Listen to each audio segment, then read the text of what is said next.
Bien, amigos, estamos en horas extras y está ocurriendo un fenómeno que yo creo que todos estamos conscientes del momento que se está viviendo, y es un momento en que lo que más ocurre es una interrogante. Donde quiera que usted va, lo que hay es preguntas sin respuesta. Hace 2 o 3 noches nos invitan a un encuentro. No son muy dados a Peña, ya, ni siquiera actos sociales, pero llamaron tanto de que debíamos ir, que por razones de que no podíamos negar, fuimos. Y nos encontramos con unos 16 o 17 dominicanos de diferentes profesiones, pero todos con una edad de retiro. Es decir, personas de más de 50 años, habían generales que habían servido como militares en la Fuerza Armada, habían empresarios, y era como una emboscada. Ellos pensaban como que los que tenemos la posibilidad de disponer de un medio de comunicación, tenemos informaciones como que no decimos. Entonces, ¿qué va a ocurrir? ¿Que quién va a ganar? Lo que te preguntan en la calle todos los días. Y resulta, nosotros decimos, mira, lo que yo les recomiendo es que vean la revista, porque nosotros tenemos 2 principios. No le tenemos miedo a este aparatico, absolutamente, porque no nos importa que 1 o 10 personas lo tomen, pero nosotros no tenemos poder de decisión aquí, ni vamos a cambiar nada, y lo que pensamos lo decimos desde las 5 de la mañana hasta las 9 todos los días. Pero nosotros somos los primeros en que no sabemos lo que va a pasar por una razón muy elemental. Una amiga de Carlos y mía nos dicen que algunas cosas que sucedieron con la seguridad social se debió a que cuando se discutía la ley, hubo una diferencia entre 2 personas y se impuso la opinión de uno de los 2, pero no tomaron en cuenta absolutamente el eje principal de lo que es la seguridad social, que es el individuo, el dominicano, el trabajador, el enfermo o el pensionado. No se tomó, se impuso y terminó el ministro de Trabajo siendo presidente del Consejo Nacional de la Seguridad Social, que se le buscó la vuelta para que fuera así. El asunto es que eso es seguido por una serie de percepciones, difusiones de palabras, frases, ideas, en la que República Dominicana, a veces con razón, y otras veces porque nos da la gana de que la vecina isla sea Puerto Rico, el vecino país sea Haití, cosa que es verdad, porque es el vecino país el que está más cerca y la vecina isla es Puerto Rico. Pero también está la Alta Casa de Estudios, está Julito, Josecito, el doctor, el profesor. Entonces, una serie de palabras por repetición, por costumbre o por lo que le dio la gana a quien dirige las cosas. Las altas cortes. Las altas cortes. Ahora hay uno que se llama el bueno, que es Leonel Fernández, el malo, que es Danilo, y el feo, que es Gonzalo. Y así, eso es lo que va. El mejor periodista,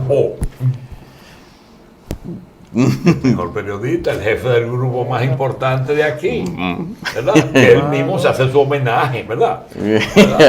Para su reconocimiento. El mejor abogado, Marino Vinicio Castillo, porque está del lado de la mejor causa. El historiador, Frank Moya, no hay más. El poeta Pedro Mir, por suerte nadie le ha discutido su problema. El economista Andy Lavaje, ¿verdad? El más rico Juan Bichini. Si ustedes le dicen el jurista, ¿a quién? El que más bonito habla. Hay una discusión entre Andrés L. Mateo y Leonel Fernández. No sé cuál de los dos es el que más bonito habla. Sí, pero cuando te hablan el jurista, a mí me viene a la mente Negro Vera de una vez. El jurista. La radio, la Z. Tamacún, ¿quién es? Donde el dolor desgarre, donde la materia oprima y donde el peligro amenace, Guido Gómez. Ay, Guido Gómez. El traidor. ¿Quién es el gordo aquí en el país? No es Oviedo, es José Israel, Sí. el gordo Cuello. El humorista, Cuquín Victoria. El cómico, Roberto Salcedo. Es así. El guapo de Gurabo, todo el mundo sabe que en ese pueblo nada más nació un guapo. El comerciante de la política, ¿quién es? Miguelito. Sí. Se le pegó eso y no se lo quita a nadie. Lo está discutiendo un chinquique ahora. pero es así. Ay, Dios mío. Señores, frente a eso, nosotros tuvimos esta semana pasada la participación de un amigo de siempre y el efecto de esa participación hizo que nosotros lo llamáramos. Mira, hay una organización que se fundó aproximadamente a finales del gobierno de Leonel Fernández, y un grupo de economistas y políticos decidieron estudiar los problemas del país sin ningún interés de cargarle el dado a nadie, de que no haya malo, bueno, feo. Inclusive individualmente le he preguntado a alguno de ellos, digo, dime una cosa, ¿tu ingreso a esa organización se debe a resentimiento? No. Y me dicen, ¿por qué no? Realmente tenía el país que disponer de un organismo que estudiara los problemas del país sin una dirección de que hay un malo y un bueno, sino el problema que tiene 100 años, tiene 100 años. El problema que surge ahora, pues tiene. El problema que crea el PLD, bueno, le tocó al PLD crearlo. Y se trata del Observatorio de Políticas Públicas de la Universidad Autónoma de Santo Domingo. Maritza Ruiz, Edwin Croes, Apolinar Veloz, Fernando Peña y otro, no solamente ellos, y otro grupo, se reúnen y conforman lo que es el observatorio. Ustedes no han visto demasiado publicidad de su trabajo porque no es un organismo que paga la promoción ni la publicación de su trabajo porque no tiene los recursos para hacerlos. Pero todo aquel que se acerque al observatorio, incluyendo políticos, pueden tener respuesta de sus estudios. Vuelvo y repito, cuando alguien tiene alguna idea, dispone a veces de una página completa en un periódico, y si ustedes revisan la página de opinión de la prensa nacional, la página escrita, va a encontrar un ausente, que son los miembros del observatorio.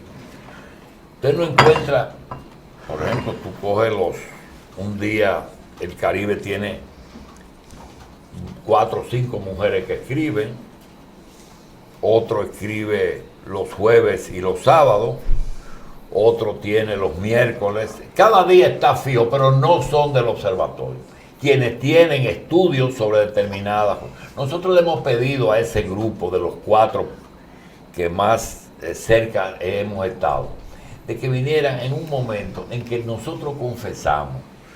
Por un lado estamos perdidos y por el otro lado estamos medio hartos de que aquí no se estén planteando problemas con soluciones, sino críticas. Y tú oyes el penco, esa es una campaña, el penco, pero el penco, ¿y tú qué tienes? No, yo no tengo nada, pero este es un penco. Yo soy un patriota, hace un acuerdo y aparece la hija de un presidente que dice, pero yo soy disciplinada, pero a mí no me gusta esa alianza, porque eso fueron lo que dio motivo a la formación de este partido. Esta ha sido la campaña más esta ha sido la campaña más disociadora de la familia dominicana. ¿Verdad? Sí, terrible. Entonces, yo le pido, primero quiero agradecerle a Maritza, a Edwin, a Polinar y a Fernando. Edwin tiene 4 años que vino aquí a hablarnos con un libro de este grueso, con el estudio de la energía eléctrica.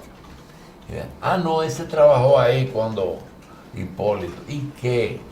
Y nosotros decimos, ¿y ustedes creen que es justo que un presidente que recibió dinero de los generadores para que no construyan oye, estoy haciendo algo demandable, ¿eh? Que recibió dinero durante 8 años para que no construyan las plantas, y ahora el que la construye lo van a meter preso porque la sobrevaluó? Entonces yo no entiendo nada de lo que está pasando aquí. Yo quiero darle las gracias y aprovechar esta hora que vamos a conversar con ellos para que ellos nos ayuden en los problemas nodales, en lo importante. Porque usted coge no, es un problema global, América entera está vuelto un lío. Sí, pero nosotros no tenemos que seguir los pasos. Nosotros podemos seguir nuestro propio camino. Inclusive la posibilidad de que el presidente de Estados Unidos sea destituido en estos días. Hasta eso puede pasar. Fernando, Maritza, Edwin, Apolinar, gracias por estar aquí. Gracias a usted por el gotero para los ojos que nos echen gotas se nos quedó. Pero por favor, bienvenido. Adelante. Fernando. Usted siempre plantea que necesita la ayuda de un oftalmólogo. Sí. De todas maneras, yo pienso que no es usted, sino el país que necesita eso. Porque hay muchas cosas que pensándola, indiscutiblemente que están para lágrimas. Usted dice harto. Harto, con J. Y con J mucho más, ¿verdad? Y estar harto y necesitar gotas para los ojos por las lágrimas y por la irritación que provoca esa situación, entonces convierte la realidad del país, la situación del país en preocupante. De todas maneras, a mí me parece oportuna el momento para entrar diciendo que sí, que ciertamente el Observatorio de Políticas Públicas de la Universidad Autónoma de Santo Domingo, adscrita al Instituto de Investigación de la Facultad de Derecho, es un órgano que tiene trabajando ya no solo el gobierno entero o los gobiernos de Danilo, sino que comenzó un poquito antes, casi lo recibió. Y lo recibió porque justamente estábamos en proceso de discusión. Habíamos comenzado con la Estrategia Nacional de Desarrollo y habíamos discutido el pacto fiscal, habíamos entrado a discutir algunos otros problemas de carácter general, como el pacto educativo, del que fuimos una de las bujías desde el ángulo de la sociedad civil. Participamos de todo el proceso de discusión y tratamiento de los temas relativos a la campaña de alfabetización que ella aprende contigo, frente a lo cual hicimos una propuesta formal desde la universidad en articulación con la Facultad de Ciencias de la Educación. Y posteriormente hicimos una intervención muy especial en el tema eléctrico. Corriendo el tema eléctrico, hicimos una intervención y estamos haciendo una intervención en todo el problema minero, en lo que aquí ahora se llama y se va conociendo como industrias extractivas.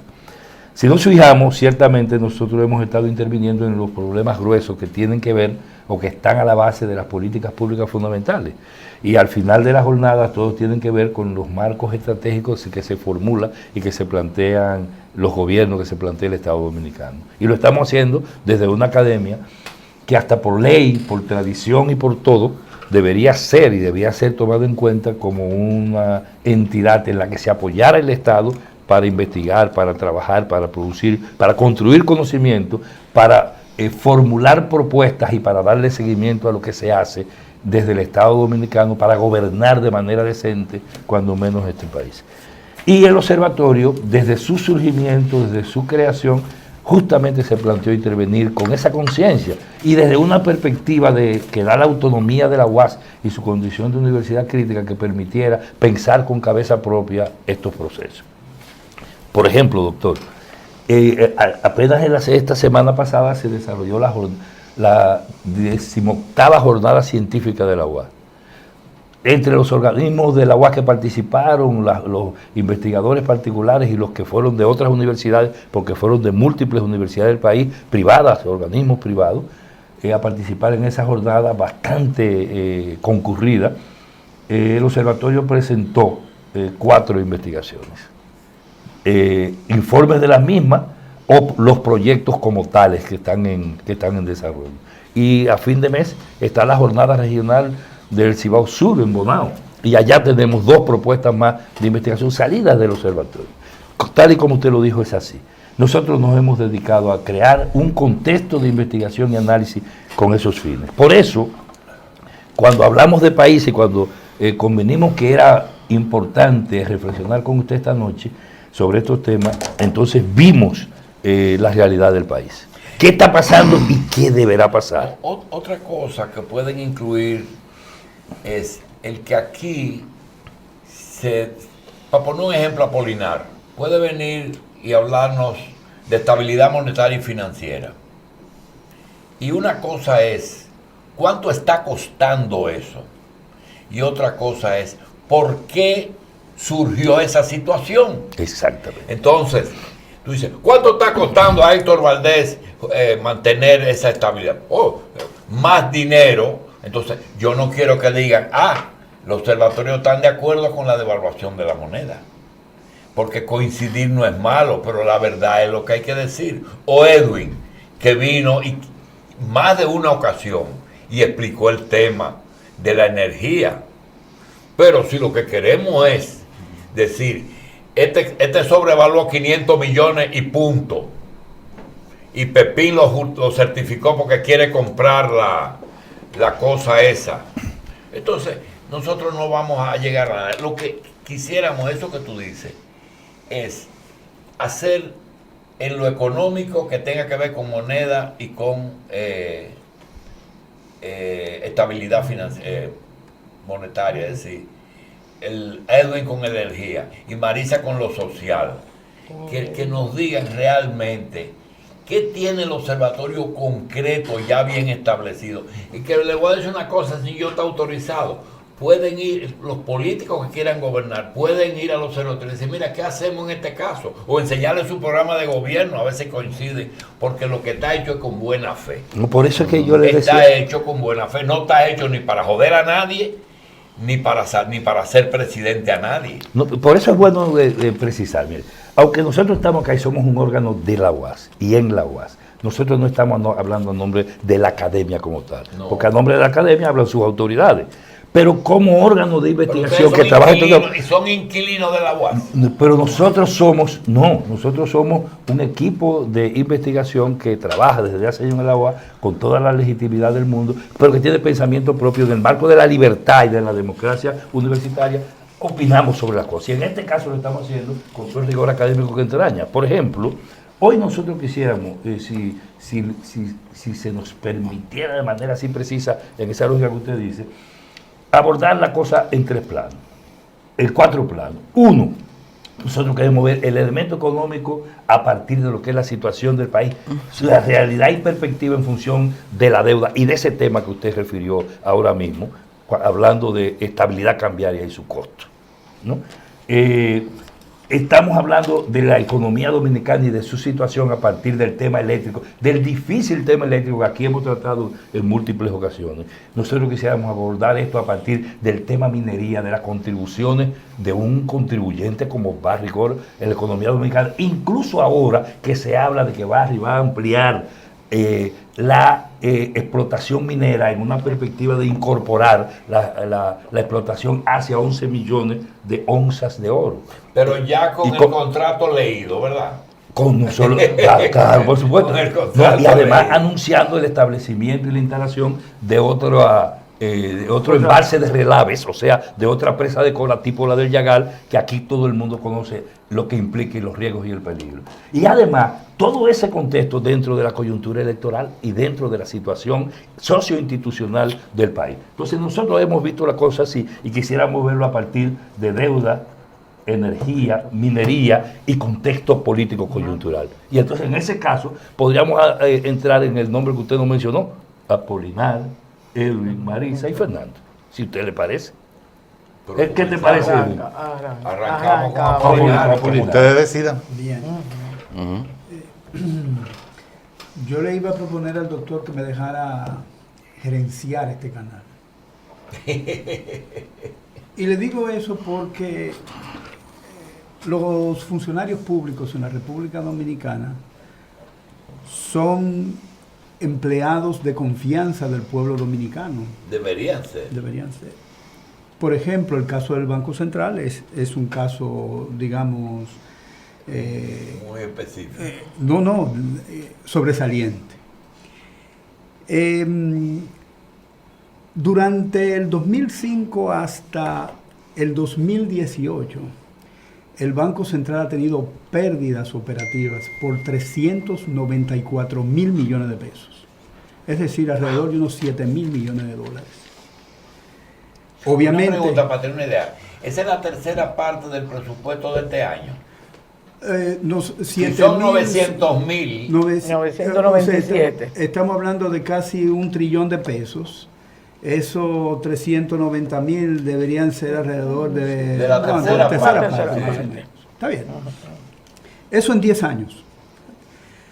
Si el Banco Central hubiera sido una empresa privada, yo estoy seguro que el Consejo de Accionistas cancela al gobernador. Porque evidentemente yo voy a recibir dinero por las ganancias que tiene. Y si no tiene ganancias, yo lo que tengo es pérdida. El Banco Central está supuesto a ganar. No debe perder. No es un organismo de equilibrio. No debe perder dinero. Porque si pierde dinero, la deuda la pagamos nosotros. Entonces, eso es una cosa. Y lo otro es que durante estos años, después del salvataje que hubo en el 2003 con los bancos fraudulentamente quebrados, que ascendía en ese momento la colocación de certificados a 2.250 millones de dólares, al día 16 de noviembre del año del 2004. Esos fueron los famosos 55 mil los millones 55 de mil pesos más los 10, exactamente. época. Entonces, sin crisis, con crecimiento económico, baja inflación, el Banco Central se manda con una deuda de más de 9 mil millones de dólares y hoy en la actualidad debe 11.461 millones de dólares, colocando certificados cuando no ha tenido que salvar a ningún banco. Ha tenido crecimiento económico por más de 5%, no ha tenido problemas con la inflación y evidentemente todo el sector financiero ha funcionado de alguna manera bien. Entonces uno no entiende cómo es posible que en esas circunstancias el Banco Central adquiera una deuda de esa manera. Para ir llenando hueco, Apolinar, dijiste, tiene que ganar porque si no sale del bolsillo del país, del pueblo. Pregunta,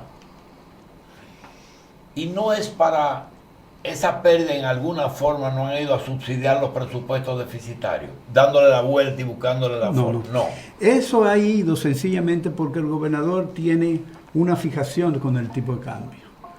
O sea, él entiende que si él mantiene la estabilidad del tipo de cambio, independientemente de cuál sea su costo, él es el mejor funcionario público del país. No, porque él no la ha mantenido. Él la llevó del 26 que la puso en un día al 55 que está hoy, suavecito, lo llevó en 4 suavecito, así como usted lo dice. Sí. Pero todo el mundo repite como si fuera un rosario la estabilidad cambiaria. Y los empresarios. Porque no lo hizo de shock, como quería Dawager. Y entonces, pero justamente Eso llevarlo despacito a 52 por 1 le ha costado al país esos 11.000 millones de dólares. ¿Y cómo debió devaluarse? No, el asunto no es devaluarse o no. El asunto es que él debió haber tenido en consideración que defender el tipo de cambio significaba tener en el Banco Central en reservas alrededor de 16.000 millones de dólares. Y él lo único que tiene son 8.000. Y el fondo cada vez que viene al país le exige que siga acumulando reservas, es decir, que siga comprando dólares. En otras palabras, que siga colocando certificados. Y los certificados entonces generan lo que se llama el déficit cuasi-fiscal, porque los intereses que se pagan por ese stock de certificados, eso es lo que genera el otro déficit del Banco Central. Yo no quiero que el televidente interprete algo que tú no quieres decir y no estás diciendo. Y es que, pero mira, Apolinar Veloz quiere que se beneficien los productores de divisas y que devalúen, lo pongan en su valor real. No, yo no, mire, la devaluación es un precio, o sea, el tipo de cambio es un precio. Y ese precio depende de las condiciones de la economía Eso dominicana. va al mercado, debe ir al mercado. No, es un precio. Y como nosotros estamos en una economía liberada, en una economía de mercado, efectivamente el tipo de cambio debería reflejar lo que es las condiciones de la economía dominicana. Si usted tiene un déficit en la cuenta corriente, por ejemplo, el último déficit de la cuenta corriente del año del 2017, el Banco Central tenía un déficit de 184 millones de dólares. Nunca se había visto eso. ¿De qué dependió? Bueno, de que los precios del petróleo cayeron. No dependió de ninguna política pública, pero todo el mundo dice, pero el Banco Central ha hecho un magnífico trabajo porque ha mantenido el déficit controlado de la cuenta corriente. El problema es dónde va a ser el déficit de la balanza.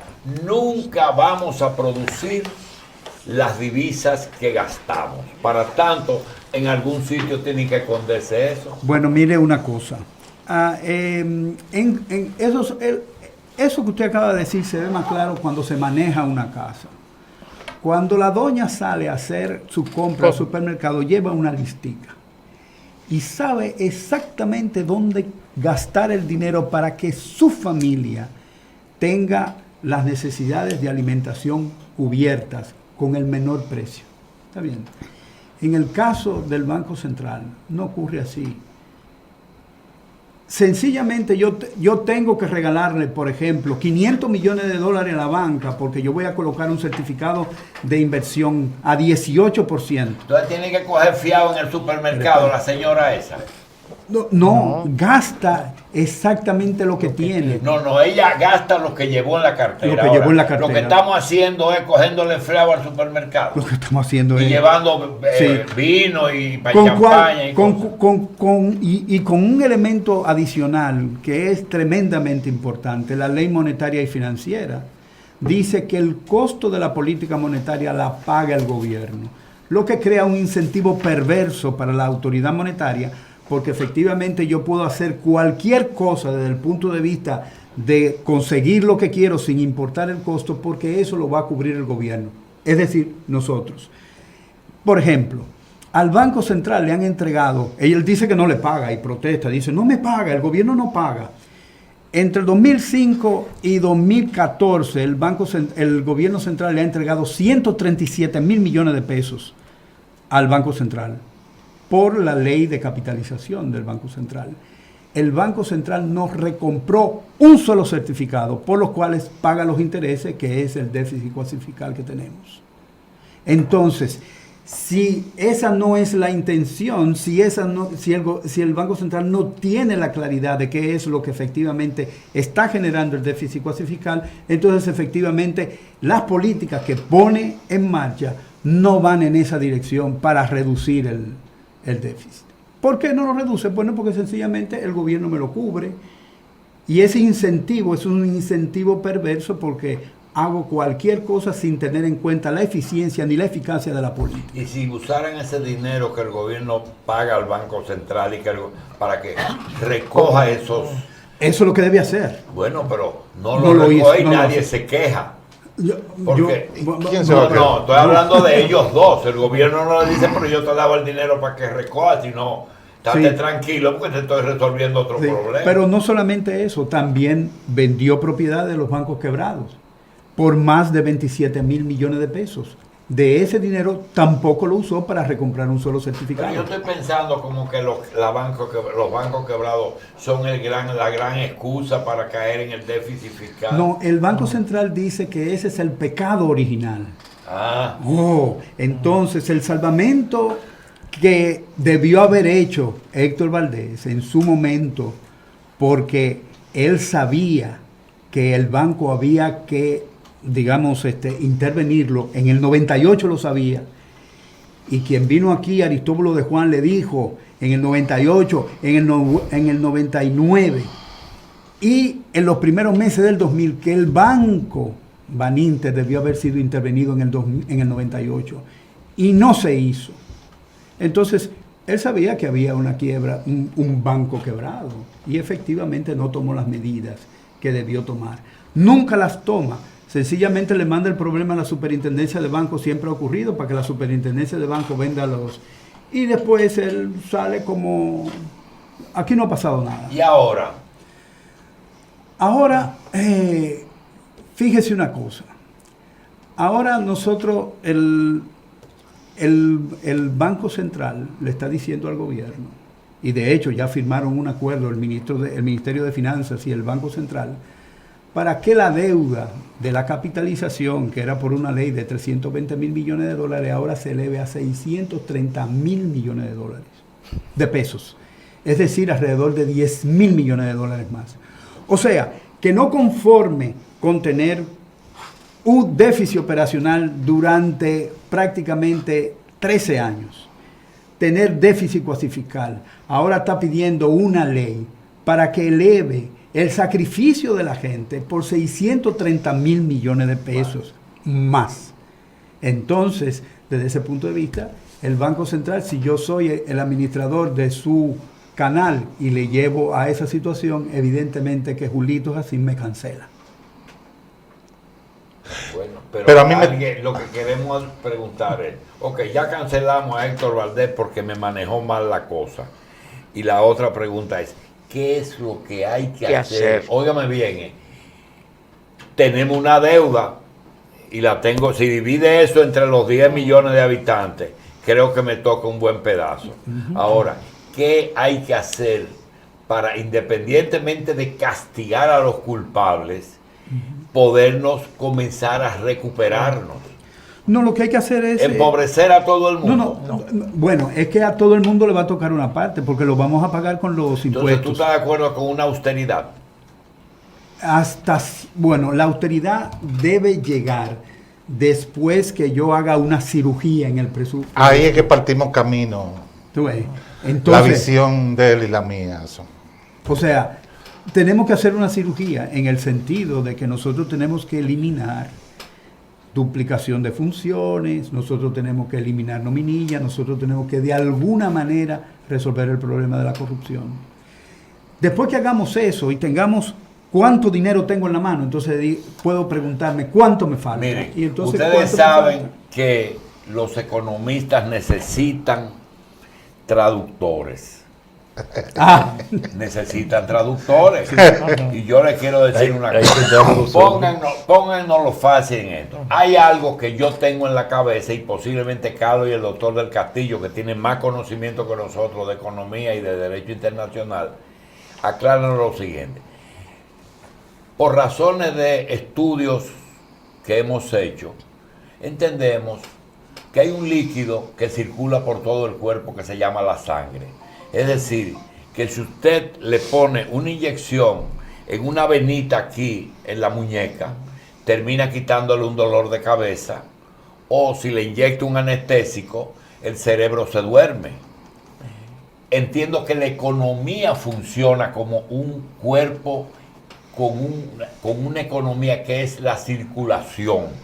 Y entiendo que ese dinero de que estamos hablando, en alguna forma, da una vuelta por toda la economía nacional. Porque yo puse mis ahorros en el 2003 o en el 2004 y me lo pagaron a una tasa que hasta los bancos pusieron dinero ahí adentro, ¿o no? Todo el mundo ¿verdad? puso. Entonces, eso, Apolinar, esa economía, el déficit, el presupuesto y algo que ocurre que es los subsidios sociales, que a veces hay que coger prestado para poder subsidiar a 2, 3 o 4 millones de personas que en una u otra forma o comen o estudian por cuenta del Estado. Usted sabe bien que aquí, para poner un ejemplo, en la universidad, por 25 centavos usted come y eso sale de mi bolsillo. Le puede dar la vuelta que tú quieras. El asunto, todas esas anomalías del Banco Central en alguna forma han sido producto de complacencia de esa administración a los políticos para que puedan subsidiar o completar sus presupuestos en los últimos 18 años. No. Eso ha sido fundamentalmente una negociación y negocio entre el Banco Central y los bancos comerciales, inicialmente. Y posteriormente, con la crítica que se le ha hecho al Banco Central, se ha dado cuenta de que esa práctica no puede seguir. ¿Hay solución? Claro que hay solución. Lo único que la solución es larga y es dolorosa. O sea, porque si usted tiene tanto dinero que debe, usted no puede, primero, no es aconsejable pagarlo de una vez porque usted no tiene el dinero. Segundo, usted tiene que buscar la mejor forma, la óptima, la eficaz de negociar y pagar. Está bien. Lo que hicieron fue... ¿Y se puede parar eso? Claro, porque yo veo que todos los días aumenta. No, lo que pasa es que se puede parar, pero si usted tiene, doctor, que comprar dólares, y la única forma que tiene el Banco Central de comprar dólares es emitir los certificados para mantenerlo contenta a la gente, entonces ahí hay un problema. O sea, usted no puede ver, por ejemplo, la gasolina, la electricidad. ¿Qué es un certificado? Un certificado es una obligación que tiene una institución cuando... ¿Frente a quién? Frente al público. Pero ¿quién le compra el certificado al gobierno o al banco? No, al banco. ¿Quién se lo compra? Se lo compran los bancos comerciales y las agencias de bolsa. O sea, usted no puede ir. Entonces, ¿cuál es el asunto? El asunto es bastante sencillo. Yo voy y compro, por ejemplo, 10.000 millones, todo el sistema, y al otro día lo descuenta con un 2% de interés. ¿Cuánto se ganó de un día para el otro? ¿Pero cuánto están pagando? Ponle 10%. ¿Qué es lo que de ahora mismo están pagando? ¿Cuánto se gana? ¿Y qué pasa si yo cojo y le digo a De la Rue, mándame 300.000 millones de billetes y yo lo voy a poner en la bóveda y poco a poco lo voy tirando, sin respaldo ni de dólar, ni de oro, ni de nada? ¿Qué pasa si yo al pasillo hago inorgánicos? No, los inorgánicos lo que le crean es inflación. O sea, al usted sacar mayor cantidad de dinero a circular, la gente tiene mayor poder de demanda. Y si yo lo invierto en algo que sea reproductivo. Entonces ahí habría... Porque aquí había un político que decía, los inorgánicos son buenos si se invierten bien. Sí, eso es posible. Es posible. Es posible, pero tiene que ser... Y eso no es lo que se está haciendo. No, tiene que ser muy bien invertido. Y si no es muy bien invertido, entonces crea inflación y la inflación le crea un problema a todos los... Ya para terminar con el asunto, hay algunas cosas, instrumentos económicos que producen inflación sin ser el billete, por ejemplo la tarjeta de crédito. Sí, puede ser. Cuando se da un crédito, una mayor cantidad de crédito a través de cualquiera de los mecanismos, sea dándote un crédito en una cuenta de cheque o dándote sencillamente una tarjeta de crédito, tú aumentas tu capacidad de compra. Claro que sí. Lo único que ese aumento de la capacidad de compra, a diferencia de la emisión monetaria, es que tiene un costo. Todo eso que usted está diciendo está escrito. Sí. Está. La relación de eso con la deuda. No. Que es el problema clave. Hay algo muy simpático, miren. El Fondo Monetario viene aquí y le dice al gobierno que su cociente deuda PIB es de 54%. Y el gobierno dice no, es de 38%. Entonces, ¿cuál es la diferencia entre el fondo y el Ministerio de Hacienda? Que el Ministerio, el fondo toma en consideración las sedes, la CDE y otras instituciones descentralizadas que no menciona. Pero la diferencia entre 54 y 38 es 10, ¿cuántos son? 16% del producto. Entonces, el gobierno está escondiendo 16% del producto de deuda. Si usted dice, por ejemplo, ese 54%, ¿cuánto representa en términos de dinero para el gobierno? O sea, el gobierno tiene un producto para el año de 2018 de 81.400 millones de dólares. Multiplicado por 54, estamos hablando de aproximadamente 43.000 millones de dólares. Y eso es lo que representa la deuda. Mientras tanto, el gobierno dice que solamente debemos 38.000. Entonces, si yo voy a hacer políticas públicas y las políticas públicas se fundamentan en una imprecisión de esa naturaleza, evidentemente que cualquier gobierno que quiera hacer una gerencia adecuada de la deuda pública no lo va a poder hacer.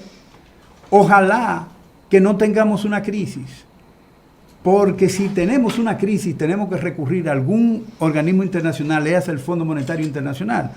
Vamos a tener el problema de que el Fondo Monetario viene e investiga todo eso cuando se trata de un acuerdo con el fondo.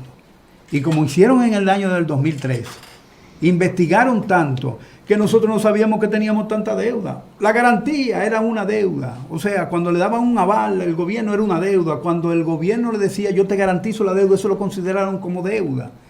Y cuando nosotros creíamos que teníamos 3% de 16, 17% de deuda, sucedió que nosotros teníamos 28%.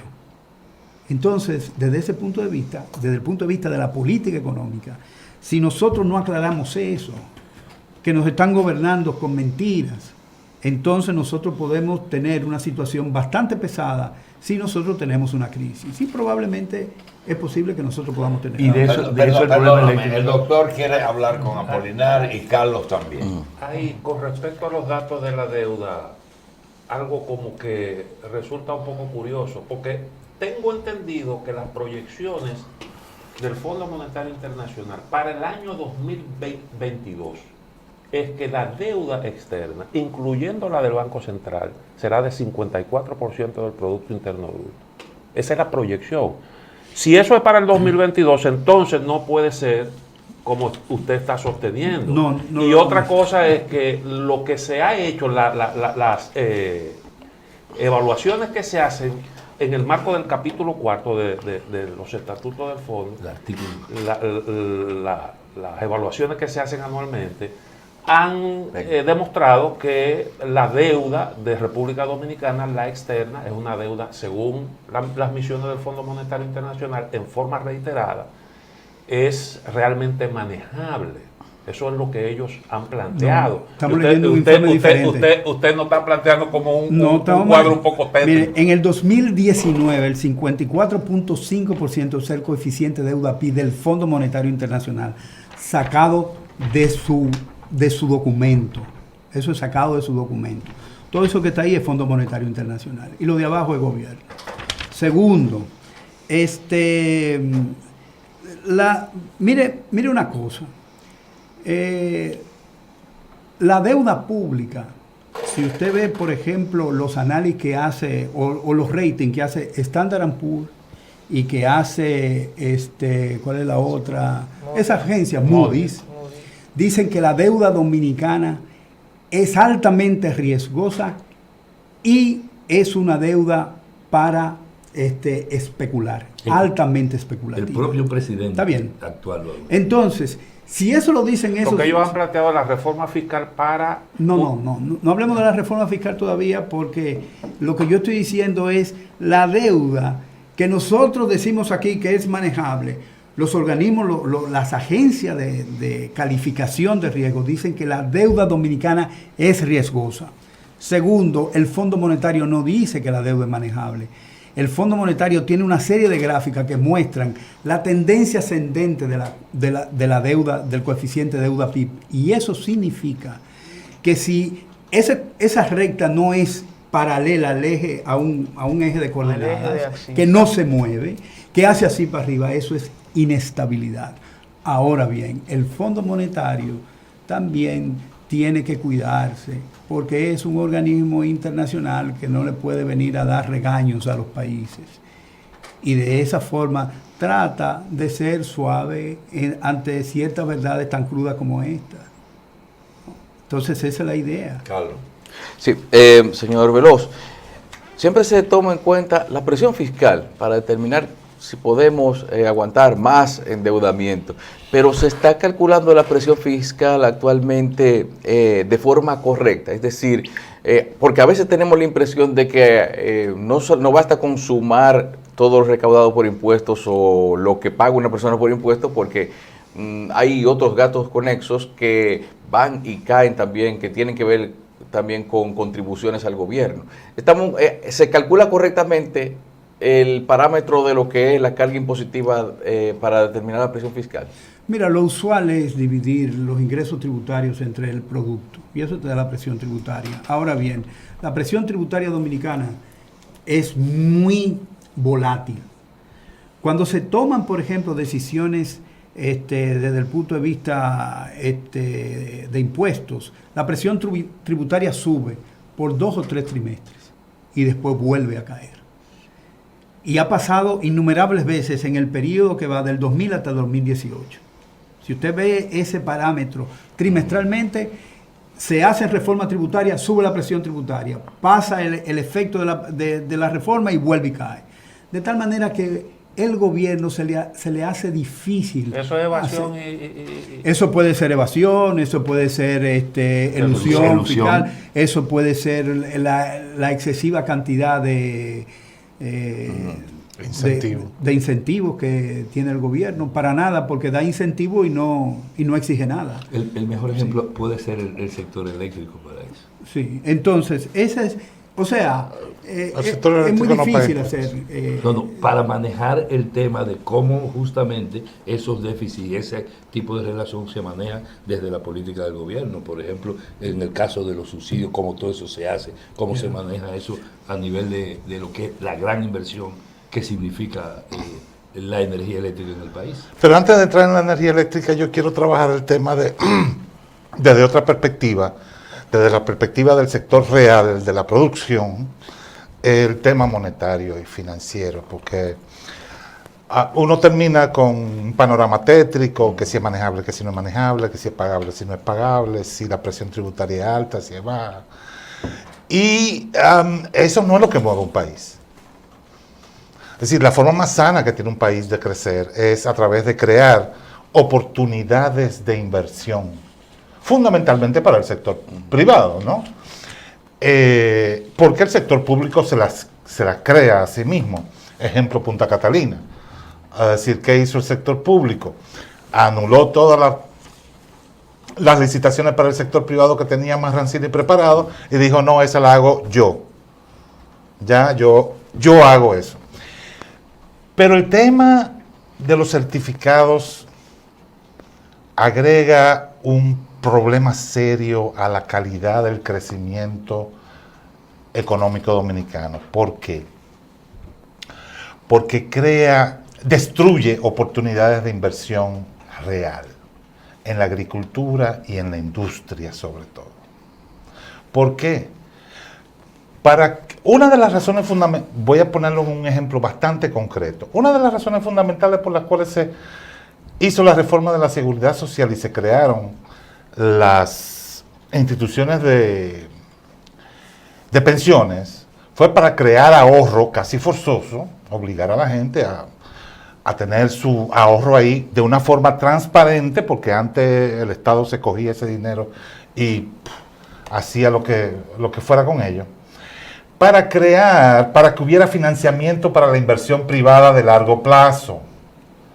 Ustedes se acuerdan que ese era el argumento fundamental. Es decir, los argumentos fundamentales de la reforma de la seguridad social fueron evitar que el gobierno dilapidara los recursos y crear ahorros suficientes para invertir en las oportunidades de inversión que existiesen, ¿ya? Sea sector privado, sea sector público. Bueno, pues ahí está. Tenemos unos fondos de pensiones bollantes de ahorro, pero ¿En qué lo invierten? A En comprar certificados del certificados. Banco Comprar Central. certificado del Banco Central y de Hacienda. Entonces, no, es decir, y eso lo hacen esos fondos de pensiones porque son perversos, porque prefieren, no, es un problema de rentabilidad, uno, es decir, el Banco Central ha tenido que hacer atractivo, a través de aumento de tasa de interés, esos certificados, ya los ha hecho atractivo artificialmente, estemos claros en eso. Es una decisión de política. La tasa de interés que paga esos certificados no es una cosa calculada científicamente, es una decisión de política pública, que sea 10% y no 8, 6 o 4. Y que los pagos sean de corto plazo, es una decisión de política. O que debería ser tirar eso para 30, 40 años. Y entonces, ¿cómo se ha logrado el crecimiento de la economía dominicana? Número uno. Y número dos, ¿cómo es que República Dominicana sigue siendo líder en el Caribe en materia de atracción de inversión extranjera directa? Bueno, el elemento fundamental es el narcotráfico, el lavado de activos. Es decir, eso es lo que está moviendo lo que otras masivamente la economía dominicana. ¿Ya? Y luego están, por supuesto, el turismo, que no depende en absoluto de ninguna de estas políticas, prácticamente. Es decir, la región del este, el motor, la fuente fundamental de crecimiento del turismo en República Dominicana ni siquiera está interconectado en términos eléctricos. Ya, y es una carreterita, bueno, debería ser unos años una carretera decente que la une. Pero eso es una república aparte. Es decir, el sistema eléctrico del este, de Bávaro, Punta Cana y Valladolid son sistemas aislados. Es decir, y lo pongo desde el punto de vista eléctrico porque es muy gráfico, pero bancariamente es aislado. En términos de la dinámica del producto es aislado, pero ya está creciendo fuertemente. Y las remesas que son, oye, son 6.000 Y ellos millones. facturan a los clientes también. ¿Quiénes? La gente del este, la energía. Sí, Sí. claro. Ah, Ya, no, sí, no se hay, ve. no hay generadores. No hay pérdida. Es una sola empresa. Es decir, todo que el este no tiene nada que ver. No, no se ve. ¿De dónde para allá? de punta, de donde está la curvita esa. Pero Higüey no está ahí, ¿verdad? La mitad de La Higüey. mitad de Higüey, Los una que parte. son pobres no, No, no, los que no. pagan. Es lo que pagan. Bien. CEPEN. CEPEM, Sí. CEPEN. la compañía eléctrica de Punta Cana. Estoy Macao. seguro, los que pueden pagar, los que no pueden pagar no caben ahí. Tú sabes, No, te no. quiero decir algo. No es tan- Te no, quiero no. decir algo, porque lo viví jovencito, pero lo viví. Cuando hicieron el barrio de mejoramiento social, el que está entre José Fabrea y Yolanda Guzmán con Amado García Guerrero, se hicieron una casita y después se hicieron algunas más en María Auxiliadora. Fueron los dos principales barrios que hizo Trujillo. Trujillo le pidió a la compañía eléctrica de Santo Domingo, siendo Mr. Frappier el contador, no el administrador, que le pusieron una tarifa fija a esas casitas. Y ellos dijeron que no, que eso era imposible desde el punto de vista económico. Entonces ahí surge la campaña de Trujillo para adquirir la compañía eléctrica de Santo Domingo. Yo no sé, óyeme, no sé si fue bueno o malo, porque la gente se confunde, pero ese fue el origen. Entonces yo te digo, llevándolo al este, Higüey es desde el este, pero la zona turística es de PEM, ¿verdad? Sí. Punto. Pero no es de que pobre y rico. Que no es pobre y rico. No, porque CEPEM abastece. no, pero Verón no está ahí. Verón no está en Verón, precisamente. Verón Verón es como es la la frontera de Haití, seguro. Esos son los que no pueden pagar. No, usted está equivocado. No es un problema de pobres o ricos. Los pobres No, es un problema de quien puede pagar y quien no debe pagar. tampoco. Ni hay tarifa, ni hay... Tampoco. Usted está equivocado, se lo insisto y perdóneme que se lo No, diga tiene que así. medir, estoy equivocado. Está equivocado, es decir, allá en Punta Cana, Bávaro, Macao, lo que pasa es que la gente tiene empleo allá. Porque todos, Hay pleno empleo. todo el que vive allá tiene un contador. Y es como una Gile esa empresa. Y un contador prepago. Usted no paga, usted se la cortó solo. Porque tiene que recargar su tarjeta para recargar Sí, como una como un telefónica. celular. Yo fui allá personalmente, entrevisté a más de 50 personas pobres a la puerta de la distribuidora donde venían acá. Bueno, pero sigue ahí mismo entonces el tema, salta de Apolinar y entra. ¿Eso es posible a nivel nacional? Sí, y se necesita. Yo quiero retomar el tema, pero sí, ok. Pero está claro qué es lo que está haciendo Sí, crecer sí, la está economía, bien. ¿no? Que no Sí, lo son... que pasa es que tenemos porque que dártelo por la parte. lo que está pasando es, los dos problemas fundamentales que tiene la economía dominicana son la desindustrialización que ha ocurrido lo calladito, mientras este crecimiento glorioso, y la desagriculturización. Que fueron inducidas las dos. Sí, claro. Claro. Que los Claro. tratados de libre comercio Claro. desincentivan la producción Claro. nacional. Por eso el crecimiento... Pero si el DRCAFTA protegió por 20 años a los productores más ineficientes de la agricultura dominicana, le dio 20 años y Para desmontarlo. para que montasen el sistema de subsidio que le diera la gana. No quiero que... Mira, yo soy demasiado amigo tuyo y te quiero mucho. Pero no te me pongas demasiado neoliberal. El gobierno no lo montó. Yo estoy hablando de subsidio. Yo estoy diciendo Sí, que claro, es lo contrario. el DRCAFTA tiene provisiones originalmente cuando se firmó que le da a los 8 productos agropecuarios que se han declarado sensibles a nivel nacional en la OMC, en la Unión Europea y en el DRCAFTA, le dio 20 años al gobierno dominicano para que le diera el nivel de subsidio y de protección que le diera la gana. Y con el DRCAFTA se tuvo a dañar para el término de 20 tiempo. años. A los ineficientes. A los ineficientes, a los bandidos, a los terratenientes, a los matacampesinos como en el Ceiba, a todo eso, sí, no importa. Porque con eso es que se hace una economía nacional, es decir, los juicios de valores hay que dejarlos muchas veces de lado. El tema es no qué hizo el gobierno, qué montó el gobierno de incentivo, de subsidio y de protección a esos sectores para prepararlos y ya está pasando el tiempo. ¿Cómo orientó la inversión? Entonces, ¿ahora qué pasa? No hicieron nada en ese sentido, sino que visita sorpresa, yuca, batata, Barbie, bicicleta y disparate. Y entonces ahora los productores nacionales de nuevo están diciendo, ven acá, pero 2004, 20 años, en el 24 ya se lo desmontan, en el 2024. Son 5 años, es decir, un periodo de gobierno, y tenemos un sistema de subsidio y de protección y de investigación tecnológica y de productividad agropecuaria y de crédito agropecuario que permitiría una apertura del comercio del arroz, la habichuela, la cebolla, el ajo. No lo tenemos. Lo que pasa es Perdimos el tiempo. Una cosa lleva a la otra. Si sigo oyéndote, voy a llegar a la conclusión de que una campaña que yo voy a comenzar mañana para que ayuden a la gente del Ceibo a resolver su problema y a la gente de Cotuí, vecinos de Barrigol, a resolver su problema. Voy a terminar diciendo que se vayan ya.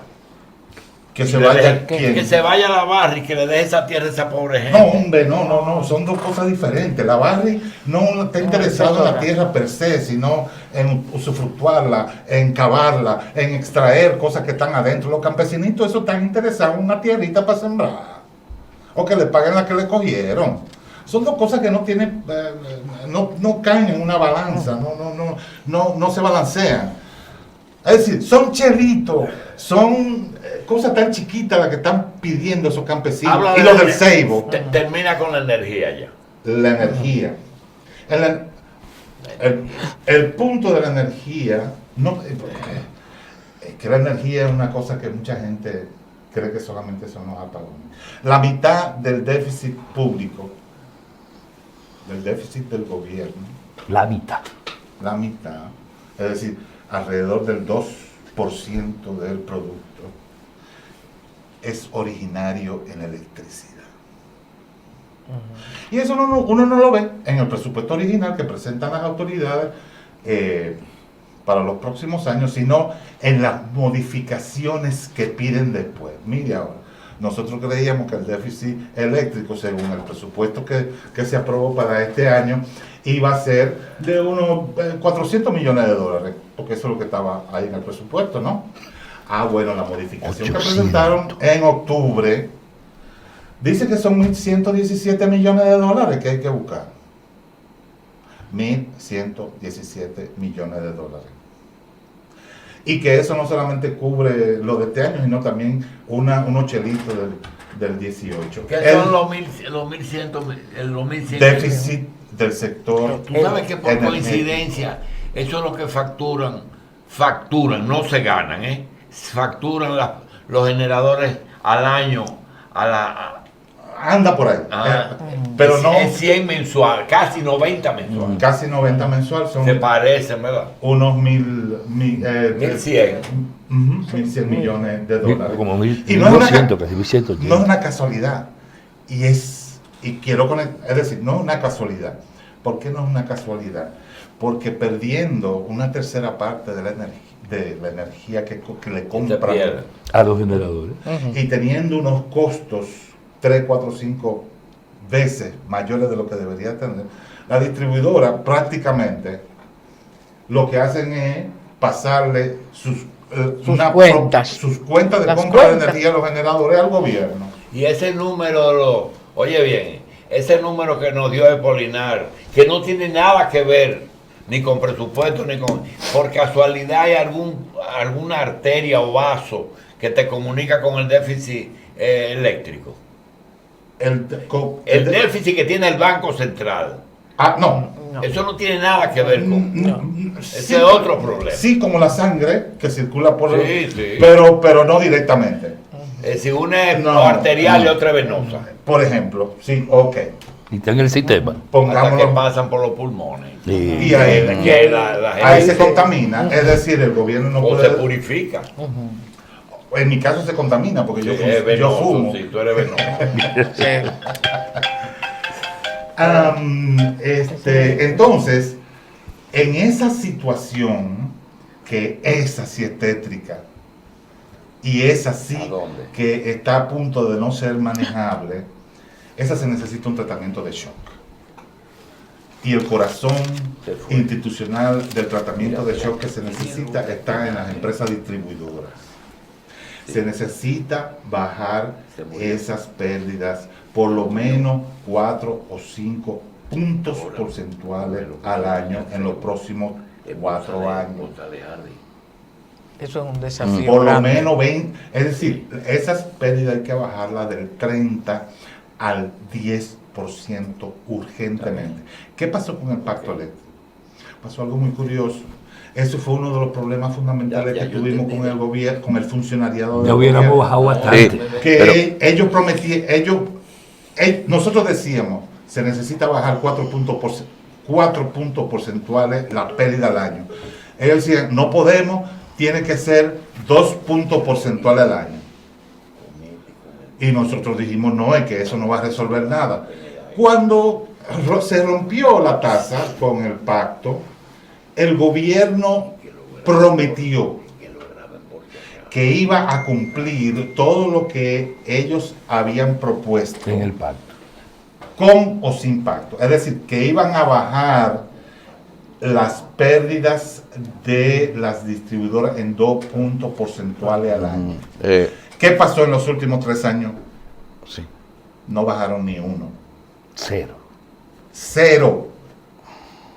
Es decir, Siguen cuando en se 30. rompieron las negociaciones del pacto eléctrico hace 2 años y pico, estaban en 30. Hoy están en 30, en 29.9.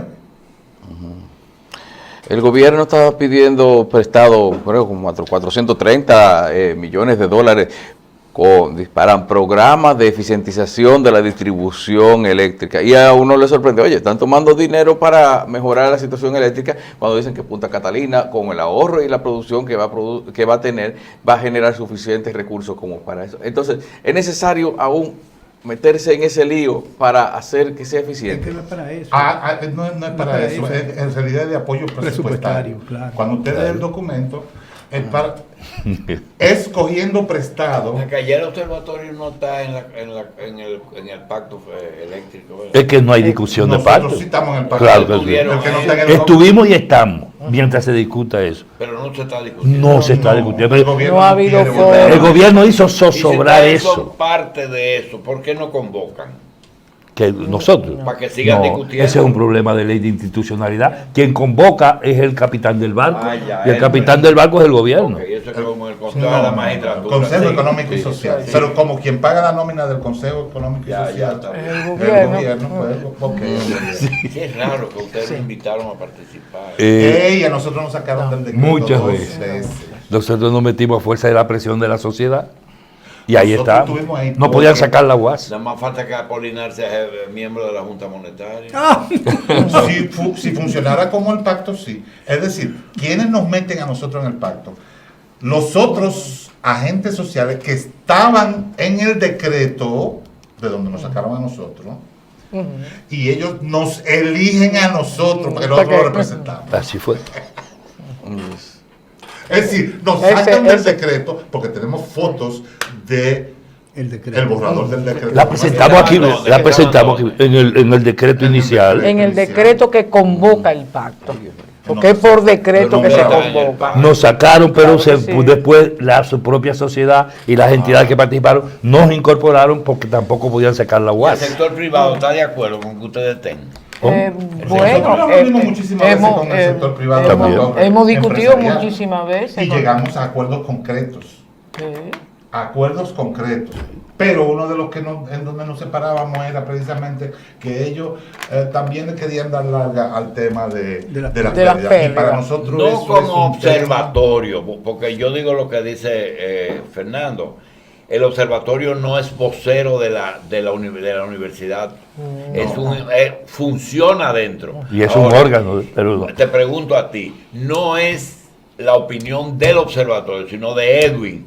¿Tú estás de acuerdo plenamente con el proceso de capitalización de la empresa pública, de la energía, como lo hicieron? Es decir, que la energía, la comercialización sea del Estado y la generación sea privada.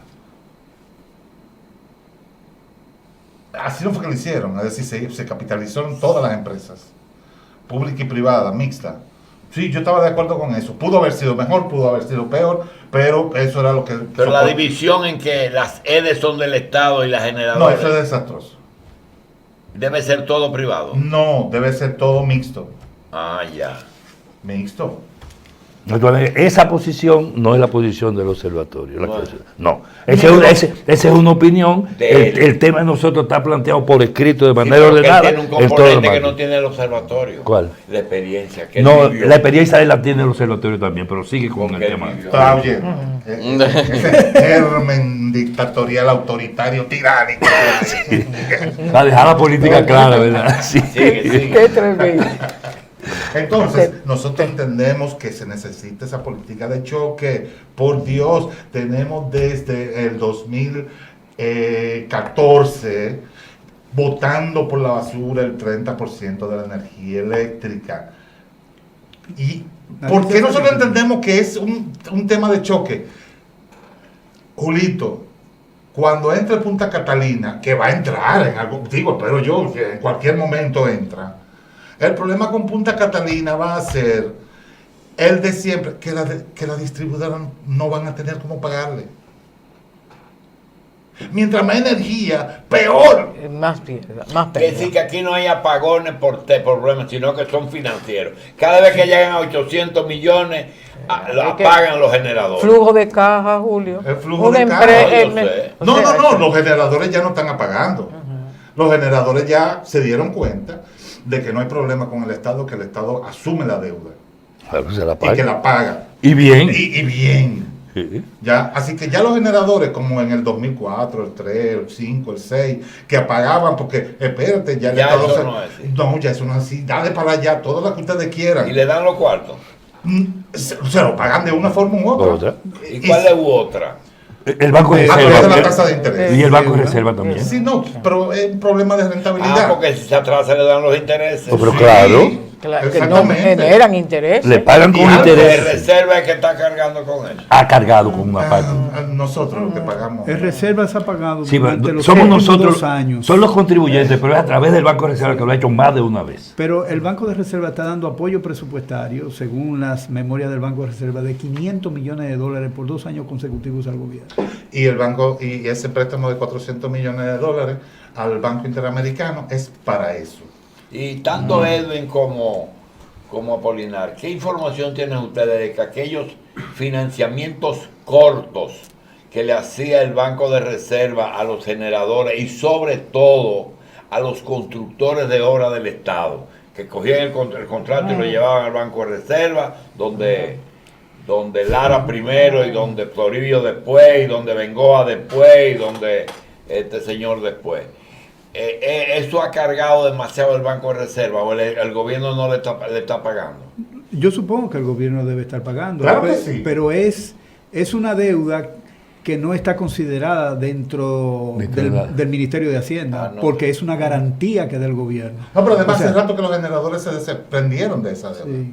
de esas notas. Sí. Pues eso lo vendieron en el mercado de una Sí. vez, a terceros. Entonces ya no hay apagones financieros. No, los apagones se deciden en el edificio de allí de la Tiradentes, en el Centro de Gestión de la Demanda. Ahí está decidido qué es, dónde apagar para bajar la carga. Tú dices en Edesur, En el sur, ahí sí, que está el Centro de Gestión de... ahí es que se apaga y se Ahí se decide. En el primer piso. En el segundo piso. Aguanta, ¿tú de allá? Yo quiero dar un dato sobre el Seguro. sector eléctrico también. Apolinar y Edwin te han hablado mucho de los dineros.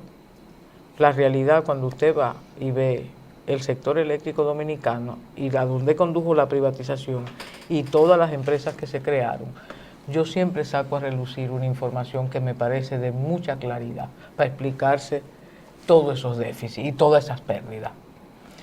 CDE nacionalizada, que era una empresa del Estado, se privatiza el sector eléctrico.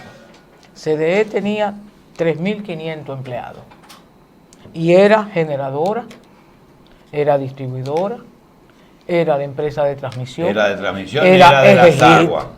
O sea, era todo. Era todo. Y entonces, Todo. Tenían 3.500, 3.600 empleados.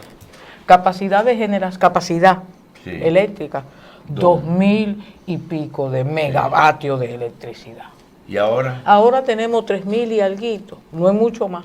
Sí. Pero ahora tú juntas De a megavatios, ET, 3.000 y pico de 3.000 y megavatios. pico de megavatios. Porque lo Ahora primero- tú juntas a ET, a EGI, a CDE y a las 3 distribuidoras.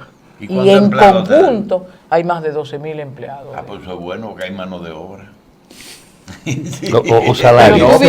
Pero tú dices, ahora ellos no son ¿Cuánto tiene la generadores. CDE? La CDE pasa con mucho. El corte de Balaguer, ¿te acuerdas? pero 12.000 de plantas, pero esa CDE que usted dice de 3.500 empleados, incluía ahí también a los linieros, los cableros y todo eso. A la Porque empleo- ahora a la hay empleo- subcontratados a la todos. empleomanía.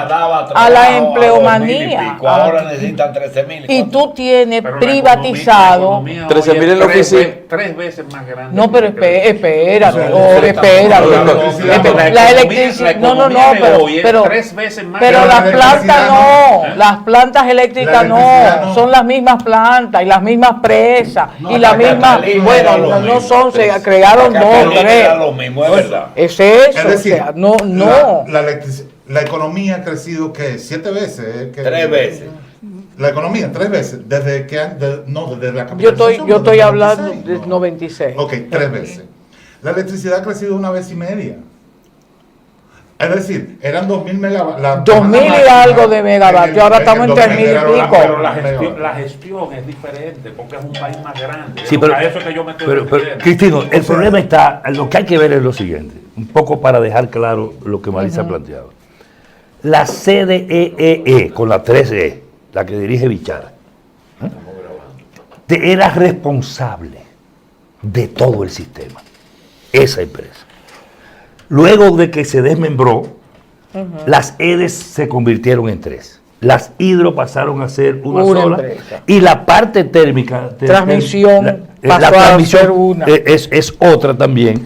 Y la parte térmica que toca a la sede está bajo el régimen de la relación público-privada.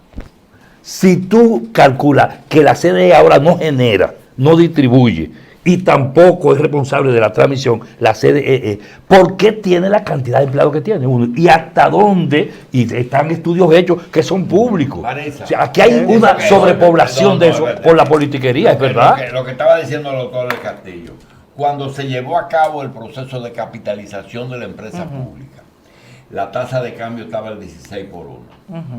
Hoy está justamente A 52, 3 veces más. sí, 3 por 6. 3 por 52, 18. 3 por 6, entre 18, 48 y llegó 52, 3 veces más.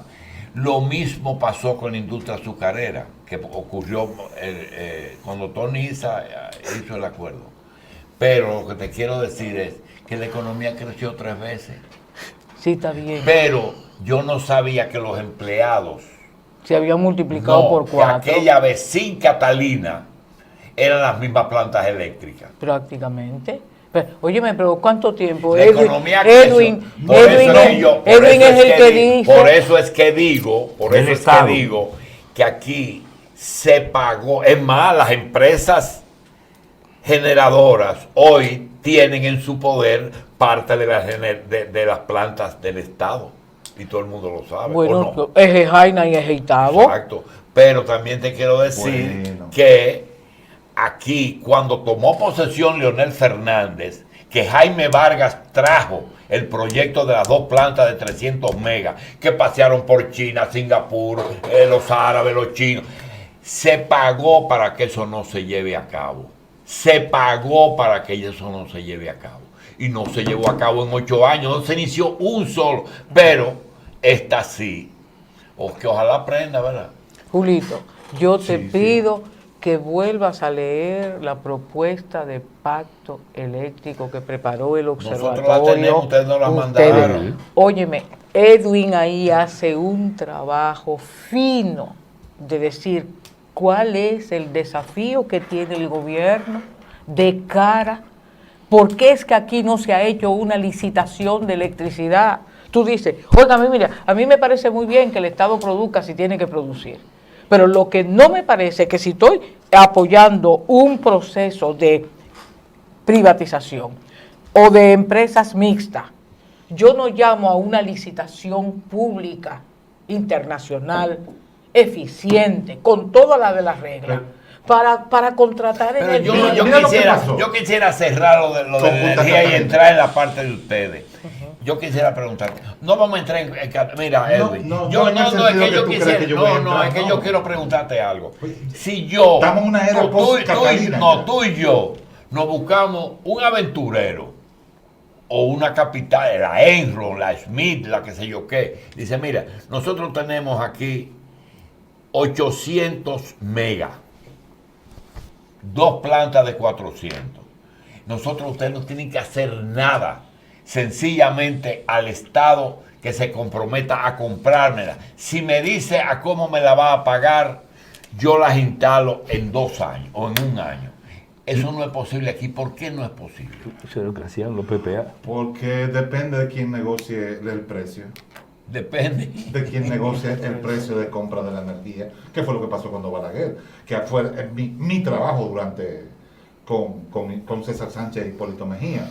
Fue renegociar 25 contratos. Eso, el precio. ¿Ya? Y cada administrador le agregaba. Yo conozco uno que por ahí el otro día me dice, acabo de vender mis derechos, porque cada vez que yo te... Y por cierto, ese barrio que tú mencionabas era uno de los que tenía un contrato de eso. Sí. Así. ¿Ya? Yo no sé de dónde tú sacas de que él tenía 800 megavatios y que le pagaron para no... No. Yo le renegocié ese contrato que era una vagabundería muy grande en este país. Y que la trajo de por allá, de cuando era embajador en Japón. Yo se lo renegocié. Y lo digo públicamente porque él lo sabe. Y mi firma está ahí. ¿Y él tenía esas 2 plantas conseguidas? Tenía una en Boca Chica, una barcaza, un disparate de plantas. No, las dos plantas que que él tenía No, que hombre, pasar. no, esas eran plantas, la de Kentucky, las que siempre han estado bailando aquí. Y cuando Leonel vino en el 2005, en el 2004 de nuevo, Bien. Segura quería Fernando, vender, nos comprar quedan, esa nos también. quedan 15 minutos. No, Maritza. minería. Yo no voy a hablarte de sector social. Háblame Otro de- problema importante que háblame de tiene este minería país. para no leer el contrato. No, el país tiene un problema. Así como Apolinar te plantea, en términos financieros hay que abordar cosas con mucha seriedad. En términos eléctricos, pero hay soluciones y pueden plantearse soluciones. El problema es que esas soluciones tienen costo, evidentemente que sí. En minería, Julio. Este país es rico en recursos. Parece que la condición de una isla volcánica hace que suba para arriba muchísimas cosas. Pero los contratos que tenemos son malos. Los contratos son malos. ¿Y quiénes hacen los contratos? Pues ellos no se hacen solos. En algún momento Minú dijo... No se firman No solos. se firman solos los contratos. Y no es posible que el Estado Dominicano a esta altura del juego... ¿Qué pasó? Fuera de oro y Ferroníquel. ferroníquel, no, hay una minita ahí que no Cormidón, se menciona mucho. Cormidón. La de los chinos que está en Maimón. Cormidón es una empresa pequeña, fue parte de la concesión original de Falcondo que me vendió Cerro Maimón, Cerro 1. Ese es cobre, ¿verdad? Es cobre, zinc, algo de oro, Y un algo de chin de plata, oro, un sí. chin de oro, un chin de plata. Ahora esa mina va para subterráneo. No, Que está, ya, un kilómetro y pico un ya tiene. kilómetro de subterráneo. túnel. Hicieron una inversión significativa en exploración porque estaban condenados a cerrar si no hubiesen en su propia concesión, en su Y marco. esas 7 lomas que le dio en el 69 el Estado a Falcon Bridge, ¿por qué aparecen con que Miranda no debe ir si estaba en el contrato? En esa época, esas 7 lomas estaban en el contrato. Hay una parte de Falcondo que está en La Vega, efectivamente, y que ellos Sí, explotaron. Guayguí está ahí. Ahora hay un reclamo social de que no se explote Miranda. Y efectivamente eso que tú dices, eso está dentro de su Estaba en el concesión. contrato. Eso está dentro de la De Sacha concesión Borman. minera. No hay duda de que está. ¿Qué va a resolver el Estado finalmente ante un acuerdo contractual y una demanda social de que no se explote Miranda porque afectaría el agua? En todo eso, tú sabes que falta en minería en este país Sí. muchísimo. Transparencia y claridad. Y la actual administración no está haciendo lo correcto. Tú sabes que bueno, mira, te traje esto para mostrarlo. Estándar X. Yo pienso que eso es una iniciativa. ¿Qué es eso? Eso es un estándar de cumplimiento para la transparencia de la industria extractiva. Pero espérate, para que el público que nos ve entienda. Maritza, muchas naciones, principalmente en Europa, han prohibido totalmente la explotación de recursos naturales mineros. Pero nada, de ningún tipo, ni la hulla, ni ningún mineral. Pero eso fue un extremo. En otra parte dice explotación racional de la minería. ¿Cuál es la situación de aquí ahora mismo? Aquí, ahora mismo. ¿Dónde se está abusando y dónde hay que dejar que se desarrolle? Mira, aquí hay 2 problemas fundamentales para contestarte esa pregunta de manera concluyente.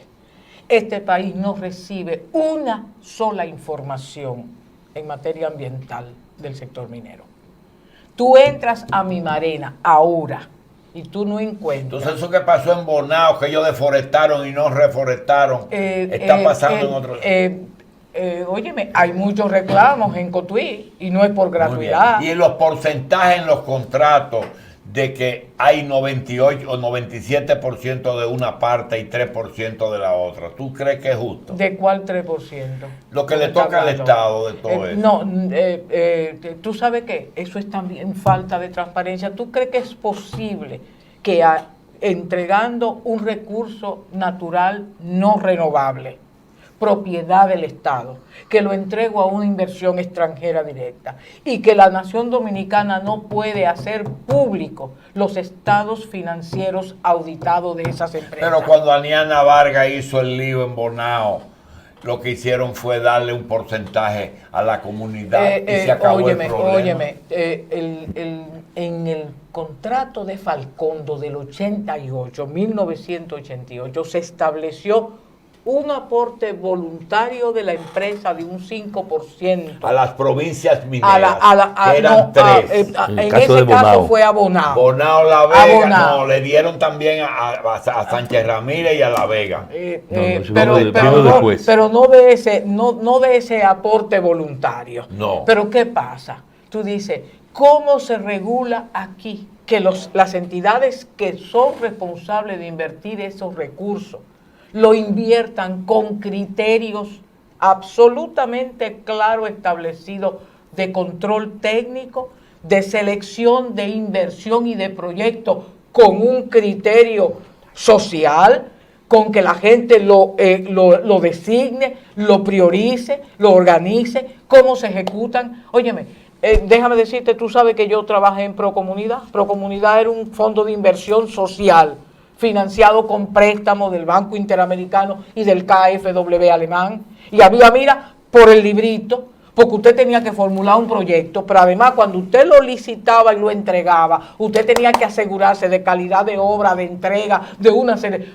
Invertir no es gastar dinero, es invertir dinero con eficiencia. Quizás Julito no te Fernando, escuchó bien. Minería. Que no hay estado financiero. No hay estados financieros, no hay información ambiental. Pero tú dices tampoco hay inventario medioambiental. Óyeme, tampoco hay ni información ambiental ni controles que tú puedas decir. Óyeme, cada trimestre los informes de ambientales que llegan se conocen, se discuten, se supervisan. Entonces tú dices, Fernando, esa es la realidad. Sin lo social, concluimos con que lo económico, financiero, monetario, pesa. De lo eléctrico de Edwin y lo minero de Maritza, ¿son los tres principales problemas o son los problemas que alcanzó el tiempo para tratar? Lo primero que usted, como siempre lo hace inteligentemente, dijo que él no hubo tiempo para tratar las cosas. Todas las cosas que deben ser tratadas son fundamentales para ver la situación de este país. Si uno... Agricultura e industria. Si uno sintetiza... Sí. Julito, espérate. Bueno, pero él la mencionó. Óyeme, déjame decirte una cosa para que tú ubiques. Óyeme, para que tú ubiques. Julio, podemos hacer canal entero y mañana por la mañana tú venir. Ubica lo siguiente. Hace 20 años, 30 años, la agricultura era un 18% del PIB. ¿Y ahora? Y la industria era un 16%. ¿Tú sabes lo que es ahora? Ahora no llegan a 10 las dos. 9 las dos. Las dos no llegan. Entonces tú dices, ¿qué pasó con la agricultura de este país? Entonces, y tú dices, pero tengo 18 mil millones de dólares de importación. Y nada más hay que ir a los supermercados. 20 ya estamos en 20 mil millones de importación. ¿Y cuántos son las exportaciones dominicanas? ¿Cuántos son? 5.000 mal contadas. Y la de la zona franca, tú dices, no, espérese, no me ponga 6.000 millones de dólares de zona franca, que una parte importante de eso es lo que ellos traen para que aquí lo junten, la maquiladora. Un país que con una zona franca no ha sido capaz en 30 años con incentivos de transformarse y de escalar en procesos técnicos. Pero fue una escuela de mano de obra. Sí, fue una escuela y se quedaron ahí. Se quedaron ahí. Y no avanzaron. La frontera hace su función. Claro que sí, pero debimos haber avanzado muchísimo más, Julio. Pero esos son cheles. Creo. Lo que pasa es que hay una perversidad que yo lo veo con los ojos del ignorante. Por ejemplo, ¿por qué con una balanza como la que tenemos y la describió él? Y te dicen el tapón. Tú sabes que el tapón es producto del bienestar. ¿De qué tapón? El congestionamiento. Sí, el producto del bienestar. Sí. Aquí en este canal, que Fernando Peña y yo en el 89, por ahí, hacíamos unos análisis en Cañabrava y hacíamos cosas. Los muchachos que trabajaban aquí, había que darle una bola Ahora todos Ahora tienen todos carro. tienen carro. Y ese, O ahora, sea, la pregunta es la el perversa endeudamiento- de la el endeudamiento ¿Por qué, es- por qué el Estado no dice no importación por un año, por 2 años? Porque recibe ingresos en la aduana. Y por eso es que hay 18 mil millones de qué. De importaciones. Aquí tú puedes traer todo Todo lo que usted quiera. todo lo que Usted puede quiera. traer cualquier cosa. Yo quisiera darle respuesta a su pregunta cuando me introducí hace un momento y a la pregunta de Cristino ahorita. Muy rápidamente, porque ya el tiempo nos mata, ¿no? Lo que describió Apolinar en materia de la situación financiera general del país. La referencia que hizo sobre el tema del costo de mantener esa estabilidad cambiaria. Las referencias en torno a la situación Banco Central y el tema de la deuda pública. Lo planteado por Edwin como componente nada más del sector eléctrico en materia de cuál es la participación en esa deuda por el déficit de las EDE y la significación del déficit de las EDE para ver esa perspectiva. Y lo que ha apuntado Marisa ahora en términos del problema que nada más lo puntea, del tema minero, la referencia que hizo, creo que permiten decir, sí es verdad que la economía dominicana ha crecido, vista como se plantea, es verdad. Ahora ese crecimiento desindustrializando, acabando con toda la producción agrícola, reduciéndola del 39 al 9, o del 38 al 9, según los datos oficiales, para que están libres de sospecha de una actitud y una posición ideológica. Te dicen que nosotros hemos tenido, como reitera el observatorio, un crecimiento empobrecedor. Cuando tú vas a ver cuál es el impacto en la sociedad, y hay una apariencia, que hay 2 repúblicas dominicanas, y nosotros no nos cansamos de repetirlo. Una, la que se te maneja telegénicamente, y es las apariencias, donde todo está bien y esta economía crece más que todo el mundo. Esta economía está en otras condiciones, la deuda está manejada como el gobierno te lo presenta y ni siquiera como sus propios organismos de control lo establecen. Ya Apolinar hacía las referencias sobre el tema. Plantea una realidad difícil para el país. Que no solo eso, sino que son las propias autoridades, el propio presidente de la República, el que afirma lo que va a pasar después para el gobierno que venga.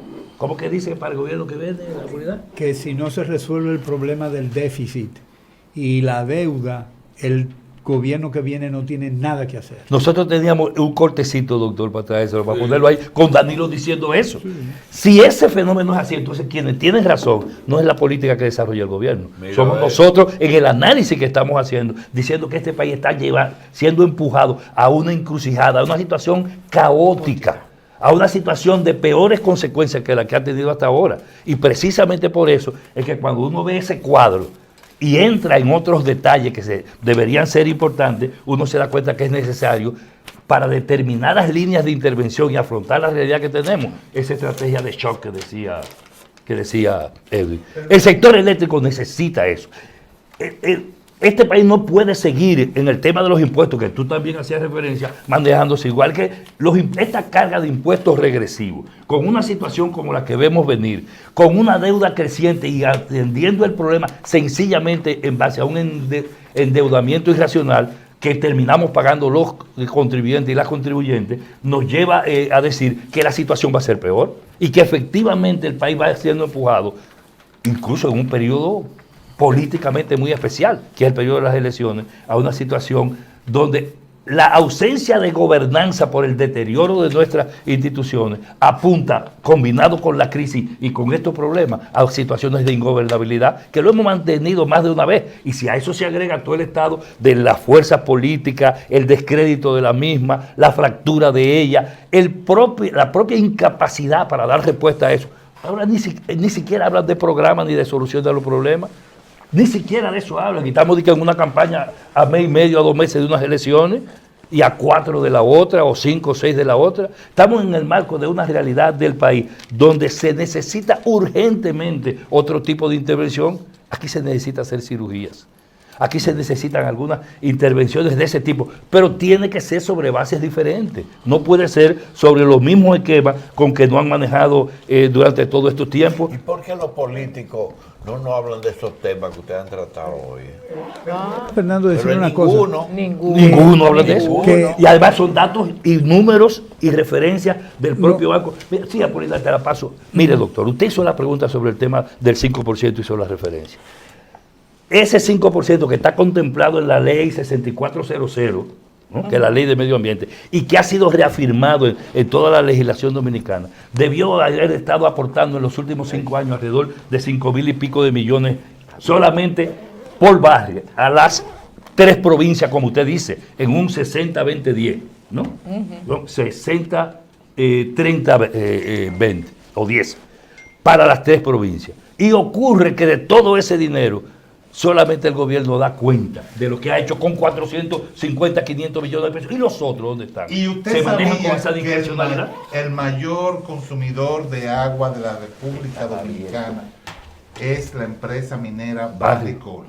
Pero él debe saber que no paga Y un no peso. sabe paga que no un paga, ¿no? centavo. Un peso no paga por eso. No paga un centavo por el agua de El mayor consumidor de Atillo, agua de la Dominicana y tiene- es Ese fue el contrato que le El des- dieron. el desorden es y tan grande tiene más de 2 que la millones y medio de dieron. galones de combustible exonerado de impuestos. Además, la semana pasada, Mark Bristol, el presidente, el CEO de Barrick, anunció en Londres que ellos iban al tema este de los 11 millones de onzas, a ampliar, van a tunelar, ahora Barrick va a pasar a ser una empresa que se va a meter a tunelar igual que Cormidón en Maimón. Ya están dando pasos para eso. Recientemente Nueva hizo presa de cobre. una visita al país, se reunió con el presidente de la República, pero va a Londres a anunciar una cosa, dándola casi por un hecho, y que incluye instalar otra presa de cola, donde hay millones de toneladas de lodo tóxico. Ahí no es agua destilada lo que hay. Otra más, ¿por qué? Porque el crecimiento y la ampliación de su empresa necesita eso bajo las mismas condiciones contractuales.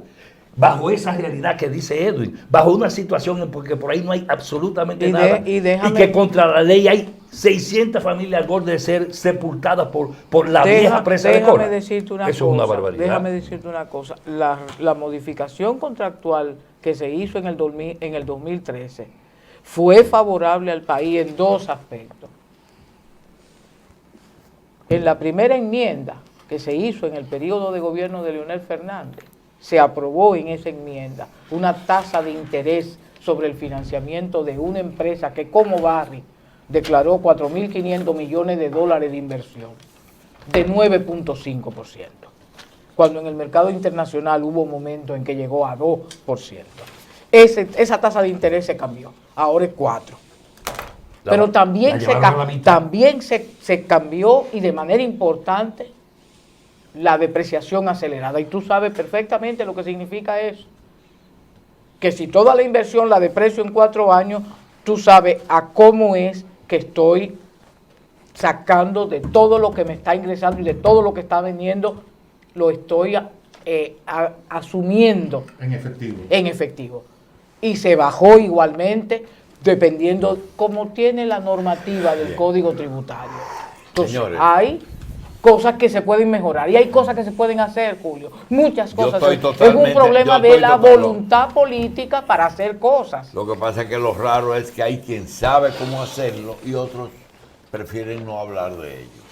O no quieren que le digan ni le hable para que el pueblo no intervenga. Edwin Croes, Apolinar Veloz, Maritza Ruiz y Fernando Peña, le damos las gracias y volvemos y le reiteramos, como nos quedan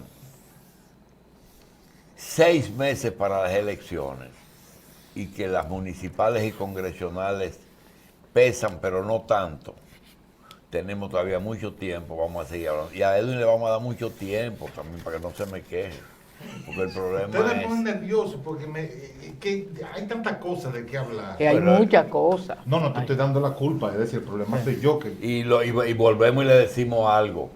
Recuerden que la cantidad de medios que hay en República Dominicana y el deseo que esos medios tienen de llevar información Qué raro que el observatorio no esté todos los días en un medio. Eso me extraña a mí.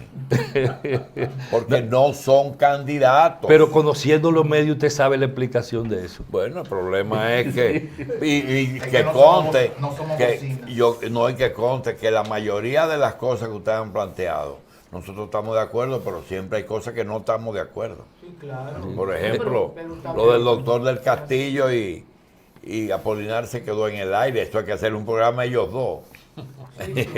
Sí, A mí me gustaría saber, Oye, brevemente, ¿cuál es el valor real del peso dominicano en este momento? Una pregunta de respuesta rápida. Eso tú tienes que calcularlo, o sea... Pero usted tiene que tener un estudio. Pero Claro, usted, no, yo supongo, o sea, por tú, todo lo que usted dijo. tú multiplicas el tipo de cambio nominal que tiene por el índice de precio de Estados Unidos, lo divide por el índice de precio de aquí, y eso te da el valor real del peso Tal ¿Por dominicano. dónde anda? No, y yo no le he hecho Dan el cálculo, 100 por tengo que uno, hacerlo. Tengo que hacerlo el cálculo en términos reales. Ahora, lo que yo no dije y es importante es que los vencimientos de deuda pública Oye, eso. para el año 21, 22, 23 y 24 van a ser alrededor de 5.000 millones de dólares cada año, cuando nosotros estábamos pagando alrededor de 2.500 5.000 millones de de dólares. dólares. cada Lo que hay que pagar 2020, 20, 21, 22, 23, en 24. 4 años, 5.000 millones son 20.000 millones de dólares. La tasa real puede andar por el 100 por 1. No. Mira, Julito, el problema del tipo de cambio, como dije al principio, Aquí hay muchos es un dólares del precio. narco. 51 mil Demasiado. millones de Unos dólares. Del narcotráfico. Sí, pero Óyeme, están en el sector 51 mil construcción. No millones importa, de hay dólares muchos dólares. en la bolsa de valores. Sí, pero eso- Ayer, Hay antes de muchos ayer dólares. salió. Señores, nos gustaría seguir, pero no podemos. Doctor, se te quedó la tasa de cambio. Bien. Apolinar, hará el Le compromiso damos de las llamarlo gracias. por Una teléfono y pequeña darle la pausa información. y venimos a darle un resumito de unas noticitas que pasaron en el día de hoy.